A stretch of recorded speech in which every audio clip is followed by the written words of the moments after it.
வணக்கம் நண்பர்களே, கேள்வி நீங்கள் பதில் நாங்கள் நிகழ்ச்சிக்கு உங்களை அன்போடு வரவேற்கிறேன். வாங்க நிகழ்ச்சிகளை போகலாம். முதல் கேள்வி மணப்பாறையிலிருந்து கண்ணப்பன் கேட்டிருக்காரு. கலைஞர் கருணாநிதி மற்றும் கேப்டன் விஜயகாந்த் ஆகியோரின் நட்பு பற்றி 80-90களில் பிறந்தவர்களுக்கு நன்றாக தெரியும். ஆனால் இன்றைய தலைமுறைக்கு தெரியவில்லை என்று நினைக்கிறேன். ஏனென்றால் கருணாநிதி இறந்தபோது விஜயகாந்த் அவர்கள் அழுதபடியே வெளியிட்ட இரங்கல் வீடியோவை பார்த்துவிட்டு சிலர் அதை நடிப்பு என்று கருதுகின்றனர். ஆகையால் உங்கள் நிகழ்ச்சியில் அவர்களுடைய நட்பு பற்றி கொஞ்சம் விளக்கமாக சொல்ல முடியுமா அப்படின்னு கேட்டிருக்காரு. கலைஞர் மேலே தீராத அன்பு கொண்ட ஒரு விஜயகாந்த் 91-96 அவங்க ஜெயலலிதா அம்மா ஆட்சியில் இருந்தப்போ அப்போ எவ்வளோ கெடுபடியாக இருந்தாங்கன்னு எல்லாருக்கும் தெரியும். அப்போவே அவர் கலைஞருக்கு ஒரு பெரிய விழா ஒன்று எடுத்து தங்க பேனா கொடுத்தாரு. மெரினாவில் அந்த கூட்டம் நடந்துச்சு. அந்த கூட்டத்துக்கு பிரம்மாண்டமான கூட்டம் நாங்கள் போயிருந்தோம். அதாவது அந்த கூட்டம் நடந்துடக்கூடாது அப்படிங்கிறதுல அவங்க தெளிவாக இருந்தாங்க. அப்போ என்ன பண்ணாங்கன்னா, அப்போ அந்த பகுதியில் பிரபலமாக இருந்த ஒரு மிகப்பெரிய தாதா அவருடைய ஆட்கள் உள்ளே புந்துட்டாங்க. கூட்டத்துக்குள்ளே புந்துட்டாங்க. அந்த கிட்டத்தட்ட சுற்றி வளைச்சிட்டாங்க. ஒரு படை வியூகம் மாதிரி வளைச்சிட்டாங்க. வளைச்சி அப்படியே நெருக்கிட்டே இருக்காங்க. ஜனங்களை நெருக்கி, இங்கே இப்படி இருந்த ஜனங்க அப்படியே நெருக்கி அடிச்சுட்டு இப்படி வர்றாங்க. அந்த நடிகர் சங்கத்திலேருந்து எல்லா நடிகர்களையும் ஏற்றிக்கிட்டு 2 பஸ்ஸில் அங்கே வர்றாங்க. அந்த பஸ்ஸை பிடிச்சி உழுக்குறாங்கங்க. பஸ் இப்படி ஆடுது. ஸ்டேஜிலேருந்து விஜயகாந்த் சொல்கிறாரு, அவங்கள பத்திரமா கொண்டு சேருங்க, யாரும் இந்த பஸ்ஸை ஆட்டாதீங்க, விட்டுருங்க அவங்களன்னு சொல்லி பேசுகிறாங்க. பயங்கர கலவரம். அந்த விழாவை அவர் எப்படியோ போராடி கலைஞருக்கு அந்த பேனாவை கொடுத்து அந்த நிகழ்ச்சி முடித்தா போதுன்னு முடித்தாங்க. அந்த கூட்டம் கலைஞ்ச பிறகு லட்சக்கணக்கான சேர்கள் உடஞ்சி கிடந்துச்சுங்க. மறுநாள் பேப்பரில் அந்த ஃபோட்டோலாம் போட்டிருந்தாங்க. அப்படி ஒரு பயங்கரமான நிகழ்ச்சி. எதுக்கு சொல்ல வர்றேன்னா, கலைஞர் மேலே எவ்வளோ அன்பு இருந்தால் இந்த நிகழ்ச்சிக்கு இவ்வளோ பிரச்சனைகள் வரும்னு தெரிஞ்ச நிகழ்ச்சி நடத்துவார். ஏன்னா அப்படி ஒரு செல்லப்பிள்ளையாக, கலைஞருக்கு செல்லப்பிள்ளையாக இருந்த விஜயகாந்தனுடைய கல்யாண மண்டபத்தை திட்டமிட்டு அவங்க இடித்தாங்க. அப்போ நெடுஞ்சாலைத்துறை அமைச்சராக டிஆர் ஆமாம், அப்போ அவங்க மத்திய அமைச்சராக இருந்தார். அப்போ அந்த திட்டமிட்டு அதை இடித்தோன்னே தான் அவர் அவங்களுக்கு எதிராக ஒரு முடிவெடுக்க வேண்டிய ஒரு சூழ்நிலையாச்சு. அப்போ கூட அதெல்லாம் கலைஞர் விருப்பத்தின் பேரில் நடந்ததான்னு நமக்கு தெரியல. அதனால் அந்த அவருடைய திருமணத்தையும் அவர் தானே நடத்தி வச்சார். ஆமாம், திருமணத்தை நடத்தி வச்சார். அதுக்கப்புறம் அவர் வீட்டு பக்கத்தில் இலவச மருத்துவமனை ஒன்று தொடங்கினார். அது அப்புறம் மூடிட்டாங்க. அதையும் கலைஞர் கருணாநிதி தான் திறந்து வச்சார். அந்த கல்வெட்டு இன்னும் இருக்குது. அந்த அளவுக்கு அன்பாக 2 பேரும் இருந்திருக்காங்க. ஓகே, அடுத்த கேள்வி ஆஸ்திரேலியாவிலிருந்து லக்ஷ்மி நாராயணன். டைரக்டர் கார்த்திக் நாராயணின் நரகாசுரன் படம் என்னவானது? அந்த படம் எப்போது ரிலீஸ் ஆகும்? அது ஏதாவது பிரச்சனைகள் சிக்கி இருக்கிறதா? அப்புறம் அவருடைய அடுத்த படம் என்ன அப்படின்னு. ஓகே, என்னென்னா நரகாசுரன் ஆக்சுவலி போன மாதமே ரிலீஸ் ஆகிறதா ஒரு டேட்டு, நிறைய பிரச்சனைக்கு அப்புறமா போன மாதம் ரிலீஸ் ஆகிறதா ஒரு டேட் அனௌன்ஸ் பண்ணாங்க. அதுக்கப்புறம் திடீர்னு செப்டம்பர் 13 வர்றதா சொன்னாங்க. அதாவது சீமராஜா, யூ-டர்ன் படம்லாம் ரிலீஸ் ஆனால் அன்னைக்கு இந்த படமும் ரிலீஸ் ஆகிறதா இருந்தது. இப்போ மறுபடியும் அடுத்த மாதத்துக்கு தள்ளி வச்சுருக்காங்க. இதனுடைய உள் விவகாரம் என்ன அப்படின்னா, கௌதம் மேனனால் அந்த பஞ்சாயத்து ஒரு பக்கம் போயிட்டுருக்கு. அப்புறம் இந்த படத்தை ஃபைனான்ஸ் பண்ண பத்ரி கஸ்தூரின்னு ஒருத்தர் கடைசியில் அவரே தயாரிப்பாளராக மாற வேண்டிய சூழ்நிலை ஏற்பட்டுச்சு. இப்போ என்னன்னா, அவர் ஜருகண்டின்னு ஒரு படத்தையும் தயாரிச்சிருக்காரு பேரலாக. இப்போ இந்த படத்தை அப்படி ஓரமாக வச்சுட்டு அந்த படத்தை ரிலீஸ் பண்ணுற வேலையில் இறங்கியிருக்காரு. அதான் அந்த படத்தினுடைய தயாரிப்பாளர் நடிகர் நிதின் சத்யா. ஆனால் இவர் தான் அதனுடைய பேக்கிங். அதனால் இவர் ஒரு வகையில் தயாரிப்பாளர் தான். இப்போ என்ன பிளான் பண்ணியிருக்காருன்னா, அந்த படத்தை ரிலீஸ் பண்ணிவிட்டு இப்போ நரகாசுரனை ரிலீஸ் பண்ணலாம் அப்படிங்கிற முடிவில் இருக்கார். இதுக்கு இடையில் என்னென்னா, நரகாசுரன் படத்தினுடைய தமிழ்நாடு தியேட்டருக்கில் வேறு ஒரு விநியோகஸ்தர்கள்ட்டையும் விற்றுட்டாங்க. அதான் பூமி பில்டர்ஸ். ஆமாம். ஸோ அதனால் அடுத்த மாதம் இந்த படம் திரைக்கு வர்றதுக்கான வாய்ப்புகள்லாம் இருக்குது. அப்புறம் அடுத்த கேள்வி என்னென்னா, கார்த்திக் நாராயணனுடைய அடுத்த படம் என்ன அப்படின்ட்டு. நரகாசுரன் ஒரு கட்டத்தில் கௌதம் மேனனால் டிலே ஆகி படமே ரிலீஸ் ஆகாது போல இருக்கே அப்படின்னு ஒரு விரக்தியான மனநிலையில் இருந்தார் கார்த்திக் நாராயண். அப்போ ஒரு கட்டத்தில் தன்னைய அவரே சமாதானப்படுத்திக்கிட்டு, சரி ஓகே அடுத்த படத்தை வேலையை ஆரம்பிப்போம் அப்படின்னு நாடக மேடை அப்படின்னு ஒரு படத்தை அனௌன்ஸ் பண்ணார். எவ்வளவு அடிபட்டிருந்தா நாடக மேடைன்னு ஒரு தலைப்பு வச்சு. ஆனால் யார் ஹீரோ, என்ன சப்ஜெக்ட் எதுவுமே முடிவாகலை. அதுக்கு இடையில் என்னென்னா, இந்த நரகாசுரன் பிரச்சனை ஓரளவுக்கு சரியானதுனால இப்போ இந்த படத்தினுடைய ரிலீஸ் வேலையில் அவர் கவனமாக இருக்கார். புதுக்கோட்டையிலிருந்து கார்த்திகேயன். சதுரங்க வேட்டை 2 திரைப்படம் தயாராகி பல மாதங்களாகியும் ஏன் இன்னும் ரிலீஸ் தேதி அறிவிக்கப்படவில்லை? அப்படின்னு கேட்டிருக்காரு. அரவிந்த்சாமி ஹீரோவை நடிச்ச. ஆமாம் ஆமாம் ஆமாம், நம்ம நேற்று கூட அதை பற்றி பேசியிருக்கோம். அந்த படத்தை பற்றி மனோபாலா, காமெடி நடிகர் மனோபாலா தான் அதோட தயாரிப்பாளர். அவர் ஒரு இயக்குனருங்கிறதும் தெரியும். அவர் அரவிந்த் சாமிக்கு வந்து சம்பளமே கொடுக்கல. சம்பளமே ஒரு 1.5 கோடி ரூபா சம்பளம் பாக்கி இருக்குது. அதனால் அவர் என்ன பண்ணிட்டாருன்னா, அரவிந்த் சாமிக்கு பதிலாக வேற ஒரு மிமிக்ரி ஆர்டிஸ்ட்டை வச்சு அரவிந்த் சாமி மாதிரியே பேச வச்சு, டப்பிங் பேச வச்சு அந்த படத்தை சென்சாரும் வாங்கிட்டார். அவருக்கு தெரியாமலே இதில் வந்து அரவிந்த் டைரக்டருடைய ஒப்புதல் இல்லாமல் இது செய்ய முடியாது. டைரக்டரையும் பிரெயின் வாஷ் பண்ணி நீ வந்து எப்படியாவது பண்ணி கொடுன்னு சொன்னோன்னே டைரக்டரும் வந்து மனோபாலாவுக்கு இணங்கி அதை செஞ்சுட்டார். என்னென்னா அரவிந்த் சாமிக்கு மிகப்பெரிய வருத்தம். அவர் வந்து இப்படி குறுக்கு வழியில் போனதுனால எனக்கு நியாயம் வேணும்னு ஒரு கோர்ட்டுக்கு போயிட்டார். அது ஒரு பக்கம் இருக்க, இந்த படத்தை வந்து கங்காதரன் ஒரு விநியோகஸ்தர் வாங்கியிருக்காரு. அவர் வந்து இந்த படத்தின் பேரில் வெளியில் ஒரு 4 கோடி ரூபா வாங்கிட்டதா ஒரு தகவல் இருக்குது. இன்னொரு பக்கம் மனோபாலா ஒரு 4 கோடி ரூபா அந்த படத்தின் பேரில் வாங்கிட்டதா ஒரு தகவல் இருக்குது. ஸோ இவங்க 2 பேருமே சேர்ந்து அந்த படத்தை வரவிடாமல் செஞ்சுட்டா கடன் கொடுக்காமலே இருந்துடலாம் அப்படின்னு நினைக்கிறதா சில பேர் சொல்லிட்டு இருக்கிறாங்க. ஸோ இவ்வளவு பிரச்சனைகளுக்கு நடுவில் இது தீர்ந்து எப்போ வருங்கிறது அந்த கடவுளுக்கு தான் தெரியும். இது பெரிய சதுரங்க வேட்டை. ஆமாம், சதுரங்க வேட்டை 3. செல்வ கணபதி மயிலாடுதுறையிலிருந்து, நடிகர் அஜித்துக்கும் தயாரிப்பாளர் நிக்காட் சக்கரவர்த்திக்கும் என்ன பிரச்சனை? அவர்கள் இருவரும் இணைந்து தயாரித்த வரலாறு திரைப்படம் வெற்றியா தோல்வியா அப்படின்னு கேட்டிருக்கேன். எல்லாமே 2 கேள்வி தான், என்ன சிங்கிளாக கேட்குறதே கிடையாது. ஓகே, அஜித்துக்கும் நிக்காட்ஸ் சக்கரவர்த்திக்கு என்ன பிரச்சனை அப்படிங்கிற கேள்விக்கான பதில்களை முதல்ல பார்ப்போம். அஜித்து நிக்காட் சக்கரவர்த்தி வந்து ஒரு இணை பிரியாத நண்பர்கள். ஒரு கட்டத்தில் என்ன பேச்சு அப்படின்னு கேட்டால், அந்த நிக்காட்ஸுங்கிறதே அஜித்துடைய கம்பெனி தான். நிக்காட் சக்கரவர்த்தி வந்து இவருடைய பினாமிங்கிற மாதிரிலாம் பேச ஆரம்பிச்சிட்டாங்க. அதில் ஒரு பகுதி வந்து உண்மையாக இருந்தது. எப்படின்னா, இப்போ வழக்கமாக ஒரு நடிகர் வந்து ஒரு கம்பெனி படத்தில் நடிக்கிறாருன்னா சம்பளத்தை வந்து வாங்கிட்டு தான் நடிப்பாங்க. இப்போ ஒரு ஹீரோவுக்கு வந்து ஒரு பெரிய அமௌண்ட் சம்பளம் கொடுக்கணும்னா நீங்கள் அதை வட்டிக்கு வாங்கி தான் கொடுக்கணும். அஜித் என்ன பண்ணார் அப்படின்னா, இவர்கிட்ட சம்பளம்லாம் வாங்க மாட்டார். என்னுடைய சம்பளம் இவ்வளவுன்னு பேசிக்குவாங்க, ஆனால் சம்பளம் வாங்காமல் அந்த படத்தில் நடிப்பார். படம் முடிஞ்சதுக்கு அப்புறமா தன்னுடைய சம்பளத்தை வாங்கிக்கிட்டு அப்புறம் ப்ராஃபிட் ஷேர். ஸோ அந்த அடிப்படையில் தான் அப்படி போயிட்டே இருந்தது. ஆரம்பத்தில் ஒரு லாபகரமாக இருந்த இந்த கூட்டணிக்கு ஒரு கட்டத்தில் நிறைய படங்களும் சரியாக போகலை, ப்ளஸ் வந்து நிறைய நஷ்ட கணக்கெல்லாம் வர ஆரம்பிக்கும் போது ஒரு கட்டத்தில் அஜித் வந்து உஷாராகி, சரி இந்த காம்போ இனி வேணாம், நம்ம வெவ்வேறு கம்பெனிகளுக்கு படம் பண்ணலாம் அப்படின்னு ஒரு முடிவு எடுக்கிறாரு.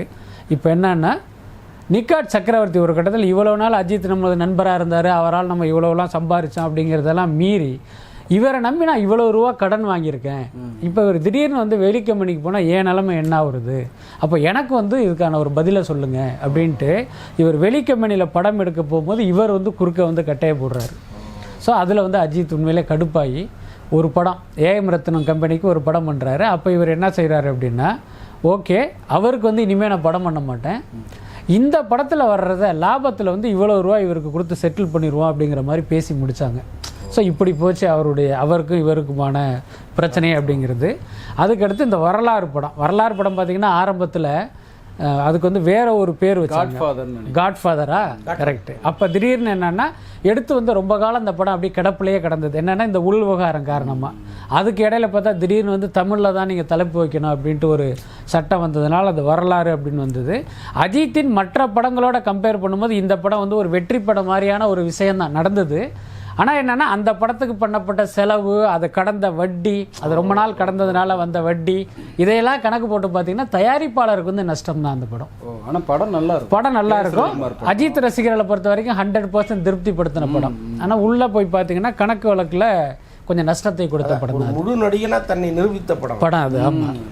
கோவில்பட்டியிலிருந்து ராகவன், சமீபத்தில் பாண்டிச்சேரியில் நடைபெற்ற அகில இந்திய விஜய் மக்கள் இயக்க பொறுப்பாளர் இல்ல திருமண விழாவில் தளபதி விஜய் அவர்கள் கலந்து கொண்டார். அப்போது கூட்ட நெரிசலில் அவர் காலில் அடிபட்டதாக செய்திகள் வந்தது, அது உண்மையா? தவிர்க்க முடியாத விஷயம் தானே அது. எவ்வளோதான் அவருக்கு செக்யூரிட்டி கொடுத்து கூப்பிட்டு போனால் கூட பெருந்திரளான ரசிகர்களுக்கு முன்னாடி, அவங்களுடைய அன்புக்கு முன்னாடி ஒன்றுமே செய்ய முடியாது. அப்படி வந்து அவரை தொந்தரவு பண்ணி அதில், ஆனால் அடிபட்டது உண்மைதான். அடுத்த கேள்வி வந்து தருமபுரியில் வந்து செந்தில்குமார், நடிகர் விஜயின் மகன் எப்போது சினிமாவில் நடிக்க வருவார் அப்படின்னு கேட்டுருக்கார். விஜய் மகன் போது அவர் நிச்சயமாக நடிக்க வந்து தானே ஆகணும். வரலனாலும் விட மாட்டாங்க. அதுக்கு அடுத்து வந்து அவர் நடிப்பதற்கு தகுதியாக இருக்காருங்கிறத ஏற்கனவே ஒரு படத்தில் தான் கூடயே பையனை நடிக்க வச்சு காட்டிட்டாரு. அதனால் அந்த உரிய வயது வரும்போது நிச்சயமாக அவர் நடிக்க வருவார். அதுக்கப்புறம் நடிகர்கள் வந்து ஒரு விஷயத்தில் தெளிவாக இருப்பாங்க. இப்போ அவர் சிவகுமார் இருக்காருன்னா அவருடைய 2 பசங்களும் சினிமாவுக்கு தான் வருவாங்கன்னு அவருக்கும் கன்ஃபார்மாக தெரியும். ஆனாலும் குறைந்தபட்சம் ஒரு டிகிரி முடிச்சுட்டு வரணும் அப்படிங்கிறதுல ரொம்ப தெளிவாக இருப்பாங்க. அதே மாதிரி தான் அவங்க 2 பேரும் டிகிரி முடிச்சுட்டு தான் நடிக்க வந்தாங்க. ஸோ விஜயுடைய பையனும் அந்த கல்லூரி படிப்பு முடிச்சுட்டு நிச்சயமாக அவர் நடிக்க வருவார். அடுத்த கேள்வி வந்து கார்த்திகேயன் உடுமலைப்பேட்டை. டைரக்டர் பா ரஞ்சித் விஜயிடம் கதை சொல்லியிருப்பதாகவும் அடுத்த படத்தை அவர்தான் இயக்கப் போவதாகவும் செய்தி வெளியானது. அது உண்மையா அப்படின்றது? விஜயை ரஞ்சித் அப்ரோச் பண்ணாரான்னு நமக்கு தெரியாது. ஆனால் ரஞ்சித்துக்கு விஜய் படம் பண்ண மாட்டாருங்கிற நம்பிக்கை எனக்கு இருக்குது. ஏன்னா விஜய் வந்து ரொம்ப கமர்ஷியலாக படம் பண்ணுறவர், எல்லா சாதியினரும் பார்க்குற மாதிரி நம்ம படம் இருக்கணும்னு நினைக்கிறவர், எதிர்காலத்தில் கட்சி ஆரம்பிக்கிற எண்ணத்தில் இருக்கிறவர். அதனால் அவர் வந்து ஒரு குறுகிய வட்டத்துக்குள்ளே தன்னை இணைத்து கொள்ள மாட்டாருன்னு நான் நம்புகிறேன். மற்றவர்களுடைய நம்பிக்கையும் அதுவாக தான் இருக்கும். அடுத்து வந்து செங்கோலன் டெக்சாஸ் ஐக்கிய அமெரிக்காவிலிருந்து இந்த கேள்வி அனுப்பிச்சிருக்கிறாரு. சினிமா மீது மோகமும் ஈர்ப்பும் அளவுக்கு அதிகமாய் இப்போது இருப்பது போல் இல்லாவிட்டால் தமிழர்கள் மற்றும் தமிழ்நாட்டின் நிலைமை எப்படி இருந்திருக்கும், எல்லாம் எப்படி இருக்கும்? இன்னும் கேட்கவே உண்மையிலே சந்தோஷமாக இருக்குது. அப்படி ஒரு விஷயம் இருந்தால் கூடவே அரசியல் கட்சிகளும் இல்லாமல் இருக்கணும், அது ரொம்ப முக்கியம். இல்லை அது ஒரு பக்கம். அவர் என்ன சொல்கிறாங்கன்னா சந்தோஷமா இல்லை அவர் என்ன கேட்குறாரு என்ன இல்லை அவர் கேட்குறது பார்த்தீங்கன்னா அளவுக்கு அதிகமாக இப்போ இருக்குது அப்படிங்கிறத சொல்கிறாரு. அதாவது சுருக்கமாக சொல்லணும்னா ஆந்திரா இதோட மோசம் பிரச்சனை நம்மளை பற்றி தானே கேட்குறாங்க, நம்மளை பற்றி தானே சொல்ல முடியும். நீங்கள் சினிமாவை வந்து வெறும் பொழுதுபோக்காக மட்டும் நீங்கள் நினச்சிருந்தீங்க அப்படின்னா இன்னைக்கு தமிழ்நாட்டின் முதலமைச்சராக வந்து சினிமாக்காரங்களே வந்திருந்திருக்க மாட்டாங்க. அதுக்கப்புறம் நீங்கள் சினிமாவை ஒரு கலையாக மட்டுமே நீங்கள் நினச்சிருந்தீங்கனாலும் இது இந்த அளவுக்கு இவங்களுக்கு இவ்வளவு பெரிய ஈர்ப்பும் இத்தனை கோடிக்கணக்கான வருமானத்தை ஈட்டுற ஆட்களாகவும் அவங்க வந்திருக்க மாட்டாங்க. இந்த மக்கள் அதையெல்லாம் தாண்டி அதை ஒரு வாழ்க்கையாக, அதை உண்மையாக என்ன சினிமாக்காரர்களை கடவுளாக பார்க்க ஆரம்பித்ததனுடைய விளைவு தான் இன்றைக்கி வந்து நம்ம பார்த்துக்கிட்டு இருக்கிற காட்சிகள் எல்லாமே. அது ஒரு வகையில் இந்த நாட்டின் வளர்ச்சிக்கு வந்து ஒரு மிகப்பெரிய தடை, அதில் எந்த டவுட்டுமே கிடையாது. அவர் வந்து கரெக்டாக தான் கேட்டிருக்காரு. ஸோ அப்படி இல்லாத ஒரு தமிழகம் வந்து உண்மையிலே கேட்க நல்லா இருக்கு. அபி யூகேலேருந்து மிஸ்கின் இயக்கி வரும் சைக்கோ படத்தில் முதலில் சாந்தனு தான் ஹீரோவாக நடிக்க இருந்தார். பிறகு ஏன் அவரை நீக்கிவிட்டு உதயநிதி ஸ்டாலினை மிஸ்கின் கமிட் செய்தார் அப்படின்னு? சாந்தனுடைய நேரம் அப்படிதான் சொல்லணும். ஏன்னா நல்ல நல்ல படங்கள்லாம் அவங்க மிஸ் பண்ணியிருக்கிறாங்க. சுப்பிரமணியம் இது வந்து இது அவர் மிஸ் பண்ணல, யதார்த்தம் அப்படி அமைஞ்சிருச்சு. என்னன்னா இந்த லிப்ரா ப்ரொடக்ஷன்ஸ்னு ஒரு நிறுவனம் ஒன்று வந்துச்சு புதுசாக. அவர் தான் வந்து இந்த படத்தை தயாரிக்கிறதா இருந்துச்சு. அவர் சாந்தனுவுக்கு ஒரு அட்வான்ஸ் செக் கொடுத்தாரு 1 லட்ச ரூபாய்க்கு. அந்த செக்கு ரிட்டர்ன் ஆகி போச்சு. ரிட்டர்ன் ஆனால் மிஸ்கின் பயந்துட்டார். என்னடா அது முதல் செக்கே எப்படி ரிட்டர்ன் ஆச்சுன்னா இவங்களை வச்சு எப்படி ட்ராவல் பண்ணுறது? இன்னொன்று மிஸ்கின் கேட்டதெல்லாம் கொடுக்கணும் தயாரிப்பாளர். திடீர்னு அங்கே வந்து இது தரமாட்டான் அது தரமாட்டான்னா அந்த சிக்கல்லாம் இருக்குது. ஸோ அப்படின்னு சொல்லிட்டு இந்த தயாரிப்பாளரை வந்து ஒரு நம்பாமல் அப்படியே இந்த ப்ராஜெக்டை ட்ராப் பண்ணிட்டாரு. கரெக்டாக உதயநிதி அதை கேப்சர் பண்ணிட்டார். நாமக்கல்லிருந்து திவாகரன். சுந்தர்சி இயக்குவதாக இருந்த சங்கமித்ரா படம் என்ன ஆச்சு? படப்பிடிப்பு ஆரம்பிக்கப்படுமா அல்லது அந்த படத்தையே டிராப் செய்து விட்டார்களா? இது பற்றி பல தடவை நம்ம வலைப்பேச்சில் சொல்லியாச்சு, இருந்தாலும் மறுபடியும் கேட்டிருக்காரு. இப்போ உள்ள லேட்டஸ்ட் தகவல் என்ன அப்படின்னா சுந்தர்சி வந்து சிம்புவை வச்சு ஒரு படம் எடுக்கிறாரு. அது ஜார்ஜியாவில் இப்போ ஷூட்டிங் போயிட்டுருக்கு. ஏக்தமாக அந்த படத்தை முடிக்கிற வேலைகள்லாம் நடந்துக்கிட்டு இருக்கு. அதனால் நீங்களே முடிவு பண்ணிக்க வேண்டிய. சேலத்திலேருந்து அஸ்ரித் முருகன். சார், எனக்கு ரொம்ப நாளாக ஒரு சந்தேகம். இதுவரை ஏன் கமலும் ரகுவரனும் சேர்ந்து எந்த படமும் நடிக்கவில்லை அப்படின்னு கேட்டிருக்காரு. அதாவது ஒரே உரையில் 2 வாள் இருக்க முடியாதுன்னு ஒரு பழமொழி ஒன்று இருக்குது. 2 அறிவாளிகள் ஒரு கூரையின் கீழ் வசிக்க முடியாதுன்னு சொல்லுவாங்க. அந்த மாதிரி தான் இது கிட்டத்தட்ட. ஏன்னா ரகுவரன் வந்து கொஞ்சம் சூடான ஆள், அவரை வந்து ஹேண்டில் பண்ணுறது ரொம்ப கஷ்டம். சேம் இவரும். ஆமாம். இன்னொன்று வந்து கமல் காம்பவுண்டில் கமலை நீங்கள் வந்து தலைவனாக நினச்சி எல்லாரும் அவர் கீழே இருக்கிறது தான் சரியாக இருக்கும். அப்படி தான் அதை அவர் விரும்புவார். அவர் எப்போவுமே பிக் பாஸ் தான். அவர்கிட்ட போய் இன்னொரு பாஸ் வந்து நின்னாருன்னு வைங்களேன், அது செட் ஆகாது. அதனால தான் இந்த காம்பினேஷன் வந்து. வேலூர்லேருந்து ராகுல். சார், நான் இயக்குநர்கள் தரணி, ரமணா, பேரரசு, ஜான் மகேந்திரன் ஆகியோரின் மிகப்பெரிய ரசிகன். இவர்கள் எல்லோருமே விஜயை வைத்து படம் இயக்கியவர்கள். அப்புறம் ஏன் கடந்த சில வருடங்களாக இவர்கள் எந்த படமும் இயக்காமல் இருக்கிறார்கள் அப்படின்னு கேட்டிருக்காரு. நல்ல கேள்வி தான். ஆனால் இவர் இந்த டைரக்டருடைய ரசிகரா இல்லை வேற யாருடைய ரசிகரான்னு எனக்கு ஒரு doubt இருக்கு. எல்லாமே விஜய் படமாக தானே சொல்கிறேன். ஆமாங்க, அவர் ஒரு பதிலை எதிர்பார்க்குற மாதிரி எனக்கு தெரியுது. முதல்லேருந்து வருவோம். அந்த டைரக்டர் பேர் வந்து தரணி. முதல்ல தரணிக்கிட்டேருந்து வருவோம். தரணி வந்து விஜயை வச்சு கடைசியாக எடுத்த படம் வந்து குருவி. அது வந்து உதயநிதி ஸ்டாலின் தயாரித்த ஃபஸ்ட்டு படம். மிகப்பெரிய செலவு அந்த படம். ஆனால் செலவு பண்ண அளவுக்கு வந்து அந்த படம் கலெக்ட் பண்ணலை. பொதுவாக சினிமாவில் எப்படின்னா ரொம்ப ஈஸியாக புரிஞ்சுக்கலாம், ஒரு படம் ஹிட்டா ஃப்ளாப்பா. இந்த படம் தயாரிப்பாளரை நஷ்டப்படுத்துச்சா லாபம் கொடுத்துச்சான்னு தெரிஞ்சுக்கிறதுக்கு மிக சுலபமான வழி என்ன அப்படின்னா, அந்த படத்தின் டைரக்டருக்கு அடுத்த படம் கிடைச்சதா இல்லையா, இதை வச்சு நீங்கள் ஈஸியாக கண்டுபிடிச்சிடலாம். சில பேர் சொல்லுவாங்க இந்த படம் மிகப்பெரிய ஹிட்டுன்னு, பார்த்தா அந்த டைரக்டருக்கு 10 வருஷமாக படமே கிடச்சிருக்காது. இப்போ இந்த தரணி பார்த்தீங்கன்னா குருவி எடுத்தாரில் விஜய் வச்சு, அந்த படம் சரியாக போகலை, அதனால் தரணிக்கு அடுத்த படங்கள்லாம் கிடைக்கல. இதில் இன்னொரு உப தகவல் என்ன அப்படின்னா, தரணியும் விக்ரமும் வந்து லயோலாவில் காலேஜ் மேட்டு. அதுக்கு முன்னாலேருந்தே 2 பேரும் பயங்கர ஃப்ரெண்டு. அந்த விக்ரம் கூட தரணிக்கு வந்து டேட் கொடுக்கல அப்படின்னா நீங்கள் அந்த படத்தினுடைய வெற்றியை வந்து புரிஞ்சுக்கலாம். அதுக்கு அடுத்து ரமணா வந்து விஜயை வச்சு எடுத்த படம் வந்து ஆதி.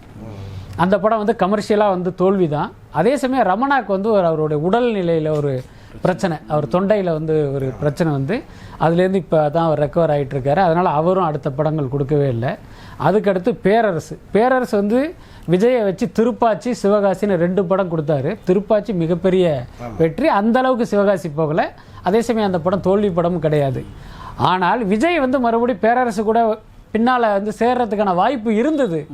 ஆனால் பேரரசு வெவ்வேறு ஹீரோக்களை வச்சு என்னென்னமோ படம்லாம் எடுத்தார். ஊர் பேர் அவரை கதையில் கான்சன்ட்ரேட் பண்ணுறதுக்கு பதிலாக மேப்பை வச்சுட்டு ஊர் பேர்லேயே படம் எடுத்துக்கிட்டு இருந்தார்.